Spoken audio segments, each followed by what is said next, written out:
প্রবাসী দেশ খুলতে হবে না, যদি পারেন 7 লাখ টাকাটা 70,000 আইনা দেন। আমাদের অনেক প্রবাসী ভাই যারা নাকি বাংলাদেশে বেকার আছে, অবস্থা তাদের খুবই খারাপ। গাইজ আমি চলে আসলাম কাজান, এখানে এক ভাইয়ের সাথে দেখা করার জন্য। ওনার রিকোয়েস্টে ওনার এখানে একটা দোকান আছে কম্পিউটার এবং অ্যাক্সেসরিজে, তো শাহিন ভাই তার নাম। তো আসেন যাই। শাহিন ভাই আসসালামু আলাইকুম, আমি আমার 7 ভালো আছেন ভাইয়া? ভালো আছি। জি জি আলহামদুলিল্লাহ ভালো। তো এই সেই শাহিন ভাই যার সাথে আমার 2 দিন ধরে কথা হচ্ছে। ভাইয়ের সাথে বাংলাদেশে বসে অনেক কথা হয়েছে, তো বললো যে মালয়েশিয়া আসলে অবশ্যই যেন তার সাথে দেখা করি।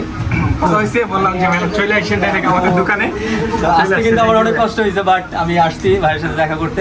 তো ভাই আপনি কিছু বলেন আপনার। কি বলবো, ভাই যে ভিডিওগুলো করে নর্মালি ভাই রাইড শেয়ার দেয়, ফ্রি রাইড শেয়ার। সো ভাই অনেকেরই হেল্প করে।